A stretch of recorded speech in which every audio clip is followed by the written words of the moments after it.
Hi అండి. My mysterious boss part 24. Janu baby, ఇదేంటి ఇలా అయింది అని రీచా జాన్వి కాలు వైపుకు చూస్తూ బాధగా అడిగింది. ఆ మాటతో జాన్వికి నిన్న రాత్రి జరిగినవన్నీ గుర్తొచ్చాయి. అతను తన కాలికి కట్టిన బ్యాండేజ్, అతను వెచ్చని హత్తుకోవటం, అవన్నీ గుర్తుకు రావటంతో తెలియకుండానే ఆమె ఒళ్ళంతా పులకరించింది. ఆమె చెంపలు ఎర్రబడ్డాయి. అరే చెప్పు కదా, ఏమైంది? మరి నిన్న రాత్రి అంత ఆలస్యంగా ఎందుకు వచ్చావు? రాహుల్ చెప్పాడు నువ్వు 12 గంటలుగా వచ్చావని.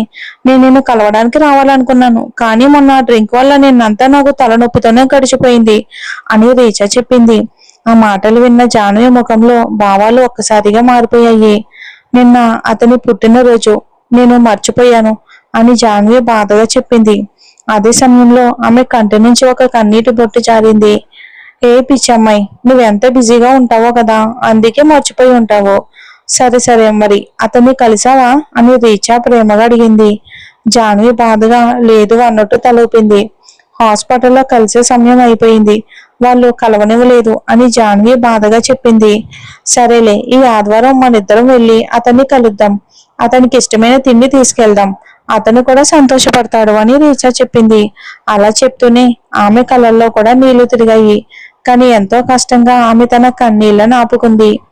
రీచా, నేను అతన్ని అక్కడి నుంచి బయటికి తీసుకురావాలి, అతనికి ట్రీట్మెంట్ చేయించాలి అని జాన్వి కళ్ళను తుడుచుకుంటూ చెప్పింది. అవును, ఇప్పుడు నీకు ఒక మంచి ఉద్యోగం కూడా ఉంది కదా, కొంచెం కొంచెంగా డబ్బులు దాచుకుని తర్వాత అతన్ని బయటికి తీసుకురా అని రీచా చెప్పింది. నేను ఇక్కడ ఒక హాస్పిటల్లో విచారించాను, కానీ ఫీజు చాలా ఎక్కువగా ఉంది, ప్రస్తుతం నా దగ్గర అంత డబ్బు లేదు అని జాన్వి నిరాశగా చెప్పింది. జాను, నేను కొంత డబ్బు ఇవ్వనా అని రీచా అడిగింది. వద్దు రీచా, వద్దు. నేను నీ దగ్గర డబ్బు తీసుకుంటే నీ స్నేహాన్ని ఉపయోగించుకున్నట్టు అవుతుంది, అది నాకు ఎప్పటికీ నచ్చదు, నీకు తెలుసు కదా అని జాన్వి గట్టిగా చెప్పింది. జాను, అతను నాకు అసలు ఎవరూ కాదా అని రీచా కొంచెం కోపంగా అడిగింది. అలా కాదు రీచా, అతను నాకు ఎంత ముఖ్యమో నీకు కూడా అంతే, కానీ డబ్బు మొత్తం నీ సొంత డబ్బు కాదు కదా, మీ ఇంటి వాళ్ళది, నువ్వు సంపాదించిన డబ్బు అయితే బహుశా నేను తీసుకునేదాన్ని అని జాన్వి చెప్పింది. జాను, అరే అని రీచా ఏదో చెప్పబోయింది. రీచా, ఈ టాపిక్ వదిలే, నేను చూసుకుంటాను, త్వరలోనే అతన్ని అక్కడి నుంచి తప్పకుండా బయటకు తీసుకొస్తాను అని జాన్వి ఏదో నిర్ణయం తీసుకున్నట్టుగా చెప్పింది. Okay Janu, sorry. ఇక ఆ రోజు రాత్రి నేను రాహుల్తో వెళ్ళిపోయి నిన్ను ఒంటరిగా వదిలేశాను. నేను కూడా మత్తులో ఉన్నాను, లేకపోతే నిన్ను వదిలి ఎప్పటికీ వెళ్ళేదనే కాదు అని రీచా విషయాన్ని మార్చుతూ చెప్పింది. దాంతో జాన్వి కొంచెం అయోమయంగా చూసింది. నువ్వు రాహుల్తో వెళ్ళిపోయావా? మరి నన్ను ఇంటికి ఎవరు తీసుకొచ్చారు అని జాన్వి ఆశ్చర్యంగా అడిగింది. అరే, సిద్ధార్థ్ తీసుకొచ్చాడు, నిన్ను నేహాను అని రీచా చెప్పింది.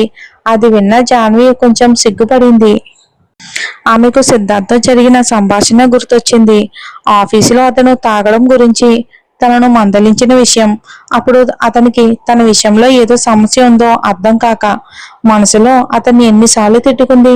కానీ ఇప్పుడు అర్థమవుతుంది, ఆ రాత్రి తను ఖచ్చితంగా అతనికి ఇబ్బంది పెట్టి ఉంటుంది అని. కానీ తను ఏం చేసిందో ఎంత గుర్తుకు చేసుకోవాలన్నా ప్రయత్నించినా ఏమీ గుర్తుకు రావడం లేదు. హే జాను, ఇదిగో చూడు, ఇది అదే డిస్కో బాల్, నువ్వు ఆ పబ్ లో దీన్ని పట్టుకుని కూర్చున్నావు, దీన్ని వదిలి అసలు రావడం లేదు అని రీచా నవ్వుతూ చెప్పింది. నీకు గుర్తుందా అని జాన్వి వెంటనే అడిగింది. అవును, కొంచెం కొంచెం గుర్తుంది. నువ్వు ఆ నేహ విషయంలో హే ఓ మై గాడ్ నువ్వు అని చెప్తూ రీచాకు నవ్వు ఆపుకోలేకపోయింది. నేనేం చేశాను, తొందరగా చెప్పు అని జాన్వికి ఇప్పుడు చాలా ఆసక్తిగా అనిపించింది. కొంచెం భయం కూడా వేసింది. అదే, నువ్వు ఆమె వెనకాలే తనని కాలితో తన్నావు, దాంతో ఆమె కింద పడిపోయింది అని రీచా నోటిపై చేయి పెట్టుకుని నవ్వుతూ చెప్పింది. అది విన్న జాన్వి షాక్ అయిపోయింది. ఏంటి, నేను నేహ మేడంని కొట్టి కింద పడేశానా? అసలు అలా జరగడం సాధ్యమే కాదు, నువ్వు అబద్ధం చెప్తున్నావు రీచా, నిజం చెప్పు అని జాన్వి రీచా చేయి పెట్టుకుని అడిగింది. నేను నిజమే చెప్తున్నాను, నువ్వు ఆమెను కొట్టావు, కానీ థ్యాంక్ గాడ్ ఆమెకేమీ గుర్తుకులేదు, లేకపోతే నీ పరిస్థితి అసలు బాగుండేదే కాదు అని రీచా మళ్ళీ నవ్వుతూ చెప్పింది. జాన్వి ముఖం ఒక్కసారిగా చిన్నపోయింది. కూల్ గా ఉండు, ఆమెకు ఏమీ గుర్తుకు లేదు కదా, మరి ఎందుకంత టెన్షన్ పడుతున్నావు అని రీచా అంది. ఒకవేళ గుర్తొస్తే ఖచ్చితంగా ఆఫీస్లో నన్ను ఇబ్బంది పెడుతుంది అని జాన్వి సీరియస్ గా చెప్పింది. హే జాను, నువ్వు ఇంతగా ఎందుకు భయపడతావు? ఇలా భయపడుతూ ఈ ప్రపంచంలో ఎలా బతుకుతావు? కొంచెం పోరాడడం నేర్చుకో, భయపడడం కాదు. నీ మాట నువ్వు చెప్పడం నేర్చుకో. ఆ నేహ నీ బాస్ కాదు, సిద్ధార్థ్ నీ బాస్. ఆమెకి ఇంతగా భయపడితే ముందుకు ఎలా వెళ్తావో చెప్పు. డబ్బులు ఎలా సంపాదిస్తావు? నీకు ఇంకా చాలా చేయాల్సి ఉంది. నీ సొంత కలలను నెరవేర్చుకోవాలి, అతన్ని బయటికి తీసుకురావాలి. ఇప్పుడే ఇలా నిరాశ పడితే ఎలా అని రీచా ఆమె గెడ్డం పట్టుకుని చెప్పింది. రీచా, నేను అనుకుంది నేను చేస్తాను కదా అని జాహ్నవి అడిగింది. అవును, ఖచ్చితంగా చేస్తావు. నాకు నా జాహ్నవిపై చాలా నమ్మకం ఉంది. నువ్వు ఇంతవరకు ఎలా వచ్చావో తెలుసు కదా. ఎంత కష్టపడతావో నాకు తెలుసు. నీ కష్టానికి తప్పకుండా ఫలితం వస్తుంది. ఒకరోజు నీ కళ ఖచ్చితంగా నెరవేరుతుంది అని రీచా చెప్పింది. జాహ్నవి ఆమె వైపుకు చూసి చిన్నగా నవ్వింది. అవును, నేను కష్టపడాల్సిందే. ఇప్పటి వరకు ఒక్కొక్కటిగా ఎలా సాధించుకున్నాను, ఇక ముందు కూడా అలాగే సాధించుకుంటాను. నా అభిని నేను తప్పకుండా బయటకు తీసుకొస్తాను అని జాహ్నవి నమ్మకంగా చెప్పింది. అభి చూద్దాం ఎవరో. ఆమెను చూసి రీచాకు కొంచెం అసంతృప్తిగా అనిపించింది. అదే సమయంలో ఆమె చూపు అక్కడే ఉన్న టెడ్డీ బేరుపై పడింది. వావ్, ఇది కూడా చాలా బాగుంది. అభి కోసం తీసుకున్నావా అని రీచా ఆ టెడ్డీ బేర్ను చేతిలోకి తీసుకుని అడిగింది. ఆ ప్రశ్నకు జాన్వి ఒక్కసారిగా తడబడిపోయింది. ఇది ఎవరిదో నాకు తెలియదు, ఇక్కడే ఉంది అంటూ జాన్వి ఆ టెడ్డీ బేర్ వైపుకు చూస్తూ చెప్పింది. అది నిజంగా ఎంతో అందంగా ముద్దుగా ఉన్న టెడ్డీ బేర్. సరే కానీ చాలా బాగుంది, ఎంత క్యూట్ గా ఉందో అంటూ రీచా టెడ్డీ బేర్ ను గట్టిగా హత్తుకుంది. అంటూ జాన్వి చిన్నగా నవ్వింది. ఈ రోజు ఆఫీస్కి ఎలా వెళ్తావు? ఇప్పుడు నీకు నడవడం వస్తుందా అని రీచా అడిగింది. కొంచెం కొంచెంగా నడవగలుగుతున్నాను, వెళ్ళిపోతాను అని జాన్వి చెప్పింది. అయితే నేను రాహుల్కి చెప్తాను, అతనే నిన్ను ఆఫీస్కి దింపేస్తాడు అని రేచా అనగానే రాహుల్తో మాట్లాడే అవకాశం వస్తుందని భావించిన జాన్వి వెంటనే తలూపి అంగీకరించింది. కొద్దిసేపటికి తర్వాత జాన్వి రెడీ అయ్యింది. ఆమె కాలితో ఇంకా కొద్దిగా నొప్పి ఉన్నా బయటకు వెళ్ళడానికి సిద్ధమయ్యింది. అదే సమయంలో మిసెస్ భోస్లే వంటగదిలోకి వచ్చారు. అక్కడ ఇద్దరు పని మనుషులు ఏదో విషయం గురించి నెమ్మదిగా మాట్లాడుకుంటూ కనిపించారు. వాళ్ళిద్దరూ ఆమె వైపుకు వెనక్కి తిరిగి ఉండటంతో ఆమె వచ్చిన విషయం వాళ్ళు గమనించలేదు. ఏమై ఉంటుంది వీళ్ళ చర్చ అని మిసెస్ భోస్లే మనసులో అనుకుని మెల్లగా వాళ్ళ వెనుకకు వెళ్లి నిలబడ్డారు. అలా అనొద్దమ్మా, ఆ అమ్మాయి అలాంటి వ్యక్తిలా అనిపించడం లేదు. మనలాగే పేద కుటుంబానికి చెందినదే. ఆమె ముఖం చూస్తే ఎంత అమాయకంగా ఉందో అని ఒక పని మనిషి మెల్లగా మరొకరితో చెప్పింది. అయ్యో, నిన్న సార్ చాలా కోపంగా ఉన్నారట. ఇంట్లో ఉన్నవన్నీ పగలగొట్టేశారంట. ఇక పాండు, సూర్య ఇద్దరు అక్కడే ఉన్నారు. వాళ్ళే తమ కళ్ళతో చూశారంట. సార్, ఆ అమ్మాయి అంటూ ఆమె మాటను కొనసాగించింది. ఆ అమ్మాయి సార్ గారి గదిలోనే ఉందంట. మీకు తెలుసు కదా, సిద్ధార్థ్ సారు తమ గదిలోకి ఎవరిని రానివ్వరు. మరి ఆమె అక్కడ ఏం చేస్తుంది? నాకైతే సార్కి ఆమె మీద మనసు పడిందేమో అనిపిస్తుంది అని రెండో పని మనిషి నవ్వుతూ చెప్పింది. ఆ మాటలు విన్న మిసెస్ భోస్లే కాళ్ళ కింద నేల కదిలిపోయినట్లయింది. వాళ్ళు అసలు ఎవరి గురించి మాట్లాడుతున్నారు? నేహ అయితే నిన్న తన గదిలోనే ఉంది. పైగా ఆమె పేదమ్మాయి కూడా కాదు కదా. మరి ఎవరి గురించి? మిసెస్ భోస్లే అక్కడే నిలబడి ఆలోచిస్తూ ఉండగా అకస్మాత్తుగా ఆమె కళ్ళ ముందు జాన్వి ముఖం వదిలింది. వెంటనే ఆమె కళ్ళల్లో కోపం కమ్ముకుంది. అటు ఇద్దరు పని మనుషులు మాత్రం ఇంకా మాట్లాడుతూనే ఉన్నారు. సిద్ధార్థ్ సార్ అంత అందంగా ఉంటారు కాబట్టి ఎంతమంది అమ్మాయిలైనా ఆయన వెంట పడతారు. మరి ఈ జాన్వి మాత్రం ఎందుకు మినహాయింపు అవుతుంది? ఆమెకు సార్ అంటే చాలా ఇష్టమే అయి ఉంటుంది ఖచ్చితంగా అని మొదటి పని మనిషి అంది. అవునమ్మా, కానీ ఆ మహాయమ్మకు ఈ విషయం తెలిస్తే అమ్మో, ఈ అమ్మాయి పరిస్థితి మాత్రం చాలా దారుణంగా ఉంటుంది అని మరో రెండో పని మనిషి చెప్పింది. ఆ మహాయమ్మ ఎవరే అని మొదటి పని మనిషి ఆశ్చర్యంగా అడిగింది. అదే ఆ నేహ మేడం, చాలా కఠినమైన మనిషి అని రెండో పని మనిషి చెప్పగానే కమల్ అంటూ మిసెస్ భోస్లే గట్టిగా పిలిచారు. ఆ గొంతు వినగానే ఇద్దరు పని మనుషులు ఒక్కసారిగా ఉలిక్కిపడ్డారు. చెప్పండి మేడం, ఏమైంది అని కమల్ భయపడుతూ అడిగింది. ఆమెతో ఉన్న మరో పని మనిషి కూడా కంగారు పడింది. మిసెస్ భోస్లే సైగ చేసి ఆమెను బయటికి వెళ్ళమని చెప్పారు. దీంతో కమల్ ఇంకా ఎక్కువగా భయపడింది. కమల్, ఇప్పుడే మీరిద్దరూ ఎవరి గురించి మాట్లాడుకుంటున్నారు అని మిసెస్ భోస్లే ఆమె కళ్ళల్లోకి నేరుగా చూస్తూ అడిగారు. మేడం, అది మేము అంటూ కమల్ తడబడింది. భయపడగు, నిజం చెప్పు అని మిసెస్ భోస్లే ప్రశాంతంగా అన్నారు. మేడం రీచా మేడంతో కలిసి వచ్చిన ఇంకొక మేడం గురించి మాట్లాడుతున్నాం అని కమల్ తడబడుతూ చెప్పింది. అర్థమైంది, జాన్వి గురించి మాట్లాడుతున్నారు కదా, కానీ ఎందుకు, ఏమైంది అని మిసెస్ భోస్లే గట్టిగా ప్రశ్నించారు. అవును మేడం, ఆ జాన్వి మేడం నిన్న సార్ గారి బెడ్రూమ్ లో అంటూ కమల్ భయపడుతూ చెప్పడం ప్రారంభించింది. అసంభవం, ఆమె సిద్ధార్థ్ బెడ్రూమ్ లోనా? అది జరగనే జరగదు. ఆమెకు కనీసం దుస్తులు ధరించే అభిరుచి కూడా లేదు. అలాంటి అమ్మాయిని సిద్ధార్థ్ తన కాళ్ళ దగ్గర కూడా నిలబడనివ్వడు. ఇక బెడ్రూమ్ లోకి అనుమతించడం చాలా దూరం.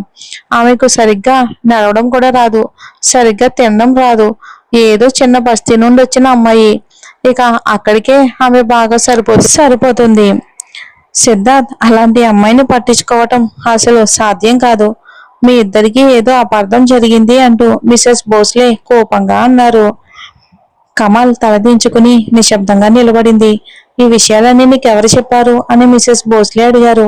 నిన్న రాత్రి సార్ ఎక్కడికో వెళ్ళి తిరిగి వచ్చారు. వచ్చినప్పుడు ఆ మేడం కూడా ఆయనతో పాటు ఉన్నారు. కానీ సార్ చాలా కోపంగా ఉన్నారు. గదిలోకి వెళ్ళగానే అక్కడ ఉన్న వస్తువులన్నీ ధ్వంసం చేశారు. అప్పుడు పాండు, సూర్య ఇద్దరు సార్ గారి గదిలోకి వెళ్లారు. కానీ సార్ వాళ్ళని లోపలికి రానివ్వలేదు. ఇద్దరు బయటే నిలబడ్డారు. తర్వాత ఆ మేడం సార్ గారి బెడ్రూమ్ లోకి వెళ్లారు. ఇక లోపల ఏమైందో మాకు తెలియదు, కానీ కొద్దిసేపటికే సారు ప్రశాంతంగా మారిపోయారు. ఆ తర్వాత పాండు, సూర్యలను లోపలికి పిలిచి గది క్లీన్ చేయమని చెప్పారు. అప్పటికే మేడం సోఫాలో కూర్చొని ఉన్నారు. ఇక అంటూ కమల్ తనకు తెలిసిన విషయాన్ని నిజాయితీగా చెప్పింది. సరే, కానీ ఇకపై ఇలాంటి విషయం ఏదైనా జరిగితే నేరుగా నా దగ్గరకు వచ్చి చెప్పాలి. ఇలా కూర్చొని రూమర్స్ పుట్టించకూడదు అని మిసెస్ భోస్లే చెప్పి అక్కడ నుండి వెళ్ళిపోయారు. ఆమె మనసులో మాత్రం కోపం ఉప్పొంగిపోతుంది. జాన్వి, ఆమె సిద్ధార్థకి నచ్చిందా? అసలు అది జరిగే పనేమీ కాదు. జాన్వి లాంటి పేద అమ్మాయి సిద్ధార్థకు నచ్చుతుందని ఊహించడమే ఆమెకు షాకింగ్ గా అనిపించింది. ఇక ఇద్దరు పని మనుషులు చూసింది కేవలం వాళ్ళ భ్రమే అయి ఉంటుందని ఆమె తనను తానే నమ్మించుకుంది. సిద్ధార్థ్ తన బెడ్రూమ్ లోకి ఎవరిని అనుమతించడు. ఇన్ని రోజులుగా నేహ ఈ ఇంట్లోనే ఉన్నా ఒక్కసారి కూడా ఆమెను తన బెడ్రూమ్ లోకి పిలవలేదు. అలాంటిది ఈ అమ్మాయిని ఎలా అనుమతిస్తాడు? లేక ఈ అమ్మాయి ఏదైనా మాయ చేసి అతన్ని తన వలలో పడేయాలని చూస్తుందా? ఇలాంటి ఆలోచనలతోనే కోపంగా అతని గది వైపుకు నడిచింది. కానీ ఎదురుగా జాన్వి కనిపించగానే ఆమె అడుగులు ఆగిపోయాయి. జాన్వి కుంటూ నెమ్మదిగా నడుస్తుంది. ఆ సమయంలో ఆమె సిద్ధార్థ్ గది ముందు నుంచే వస్తుంది. మిసెస్ భోస్లే ఆమె దగ్గరికి వెళ్లారు. జాన్వి మాత్రం చిరునవ్వుతో ఆమెను చూసింది. మిసెస్ భోస్లే ఆమెను తల నుంచి కాళ్ళ వరకు నిశ్చింతంగా పరిశీలించారు. చూడటానికి అందంగా ఉన్న ఆమె తీరు మాత్రం మిసెస్ భోస్లేకి అస్సలు నచ్చలేదు. సరైన దుస్తులు లేవు, అలంకరణ కూడా లేదు. ఆమెను చూసి అసహ్యంగా ముఖం చిట్లించారు. మిసెస్ భోస్లే చూపు చూసి జాన్వికి చాలా అసౌకర్యంగా అనిపించింది. ఆమె ఒక కాలి వైపుకే బరువును వేసుకుని నిలబడింది. దాంతో గాయమైన కాలితో మళ్ళీ నొప్పి మొదలయ్యింది. నువ్వే జాన్వి కదా అని మిసెస్ భోస్లే అడిగారు. ఆ అవునంటీ, నేనే అని జాన్వి చిరునవ్వుతో సమాధానం ఇచ్చింది. సిద్ధార్థ్ గారి గదిలోకి వెళ్ళావా అని మిసెస్ భోస్లే ప్రశ్నించారు. లేదు, నేను అని జాన్వి చెప్పబోతూ ఉండగానే ఆమె మాట పూర్తవ్వక ముందే మిసెస్ భోస్లే మాట్లాడడం ప్రారంభించారు. చూడు, నువ్వు ఇక్కడ అతిథిలాగే ఉండు. నువ్వు పేద కుటుంబం నుండి వచ్చావు కాబట్టి ఇక్కడ పద్ధతులు నీకు తెలియకపోవచ్చు. కానీ ఈ ఇంట్లో ఎవరు గదిలోకి వెళ్ళరు.